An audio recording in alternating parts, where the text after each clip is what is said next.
मैं, रोहित और सुशील, हम तीनों कॉलेज के बेस्ट फ्रेंड्स थे। रोहित झारखंड से था और हम दोनों यही उड़ीसा के। कॉलेज की पढ़ाई खत्म होने के बाद रोहित वापस झारखंड अपने गांव चला गया, पर फोन पर हम हमेशा एक दूसरे के कांटेक्ट में रहते थे। रोहित दिल का बड़ा ही साफ था, पर था बड़ा ही कंजूस टाइप का, और उसकी इस बात को लेकर सुशील और मैं उसे बहुत चिढ़ाते भी थे। एक बार फोन पे बात करते करते सुशील ने मजाक मजाक में कह दिया, यार रोहित, तू मैं अपनी शादी में बुलाएगा ना? अरे यार सुशील, तू भी क्या बात करता है यार।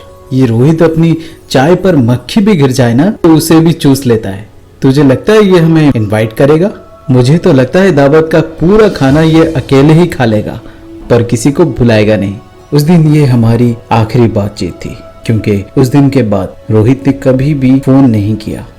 हमने सोचा शायद रोहित हमारी बातों का बुरा मान गया, इसलिए मैंने खुद भी कई बार उसके फोन पर ट्राई किया सॉरी बोलने के लिए, पर हर बार उसका फोन स्विच ऑफ बता रहा था। मैंने उसके व्हाट्सएप और फेसबुक पर टेक्स्ट किए, पर उसमें भी वो काफी दिनों तक इनएक्टिव था। धीरे धीरे वक्त बीतता गया और वक्त के साथ साथ हम भी उसे भूलने लगे थे।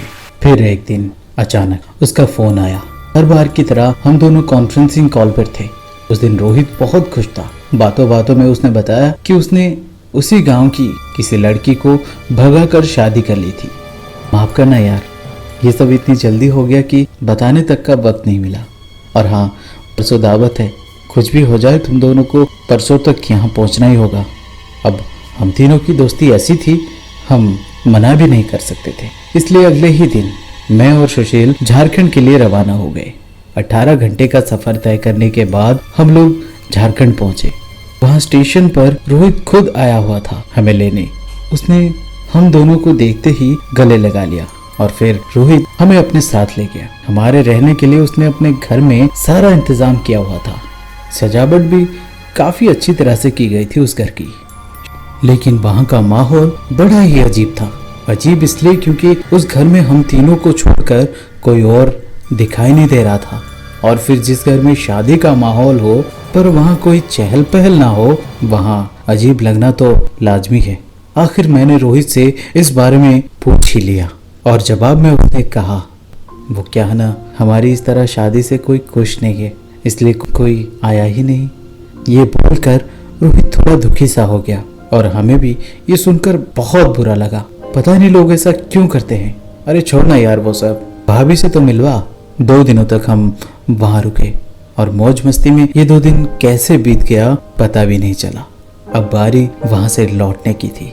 रोहित हमें कुछ और दिन रुकने को कह रहा था, पर कुछ काम था बताकर हम वहां से निकल लिए। मेरे लाख मना करने के बावजूद रोहित हमें छोड़ने स्टेशन तक आया। ट्रेन 2 घंटा लेट थी। बैठे बैठे बोर होने से बेहतर होगा क्यों ना एक एक चाय हो जाए। ये सोचकर हम लोग पास की एक चाय की टपरी पर पहुंचे। चाय की चुस्की लेते लेते मेरी नजर नीचे पड़े पेपर कटिंग पर पड़ी, जिस पर रोहित की फोटो थी और साथ में लिखा था, प्रेम करने पर परिवार वालों ने लड़की के साथ साथ उसके प्रेमी को भी मार डाला। मैंने झट से रोहित की ओर देखा तो वो वहां पर नहीं था। ये देख मेरे अंदर जैसे बिजली सा दौड़ गया। मैंने रोहित को यहाँ वहां ढूंढा, उस चाय वाले से पूछा, पर उसने कहा उसने हम दोनों के अलावा किसी और को हमारे साथ नहीं देखा। मैं हैरान था, ऐसे कैसे हो सकता था, जबकि हम दोनों 2 दिन तक एक साथ उसके घर में थे और आज अचानक ये पेपर कटिंग। और वैसे भी वो अभी भी हमारे साथ था। हम दोनों फौरन ऑटो स्टैंड गए। वहां हमने ऑटो वाले से भी वही सवाल किया, भाई साहब, हमारे साथ जो तीसरा बंदा था, क्या आपने उसे देखा?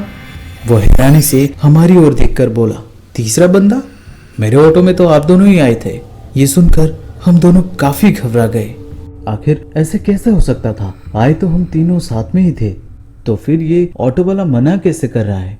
और वो पेपर कटिंग? और वैसे भी पिछले 2 दिनों तक हम उसके साथ ही थे और अचानक ये लोग कह रहे हैं कि वो मर चुका है। इम्पॉसिबल। तो बात जरूर है। फिर हम दोनों ने तय किया कि हम दोबारा से रोहित के घर जाएंगे। हाँ, सब दूध का दूध और पानी का पानी हो जाएगा। फिर हमने उसी ऑटो वाले को साथ में लेकर वापस रोहित के घर गए और वहां पहुंचकर हमने जो देखा उसे देखकर हम दोनों ही दंग रह गए। वो शादी वाला सजावट, वो रौनक अचानक जैसे गायब सी हो गई थी। और वहां खड़ा था तो वो था एक पुराने जमाने का घर। वो घर जिसे कल तक हम रोहित का समझ रहे थे, वो आज एक खंडर बनकर खड़ा था हमारे सामने। हम दोनों काफी हैरान थे। हमें समझ में नहीं आ रहा था कि हम खुद को कैसे यकीन दिलाएं रोहित मर चुका है। इतने में किसी ने कहा, अरे तुम दोनों गए नहीं, ट्रेन थी ना तुम दोनों की। सामने रोहित खड़ा था। मैंने अपना मोबाइल निकाला और उसमें रोहित की कुछ तस्वीरें ली। फिर उसके बाद मैंने जो देखा वो वाकई रूह कांपा देने वाला था। पिक्चर में रोहित बिल्कुल अलग ही दिख रहा था और वाकई में वो कुछ और। मैंने वो पिक्चर सुनील को भी दिखाई। ये देख हम दोनों काफी डर गए। हम दोनों फौरन ऑटो में बैठे और भागे स्टेशन के लिए, और हमारे साथ साथ रोहित भी। कुछ मिनटों में हम स्टेशन पहुंच गए और ऑटो से उतरकर भागे प्लेटफॉर्म की तरफ। प्लेटफॉर्म पहुंचकर देखा तो ट्रेन प्लेटफॉर्म से निकल ही रही थी। हम लोग जल्दी से उसमें चढ़ गए। ट्रेन धीरे धीरे तेजी पकड़ रही थी। फिर हमने देखा रोहित प्लेटफॉर्म के छोर पर खड़ा हाथ हिला रहा था। शायद वो हमें अलविदा कह रहा था। उस वक्त हम इतने डर गए थे कि कुछ पल के लिए हम भूल गए थे कि वो हमारा दोस्त था।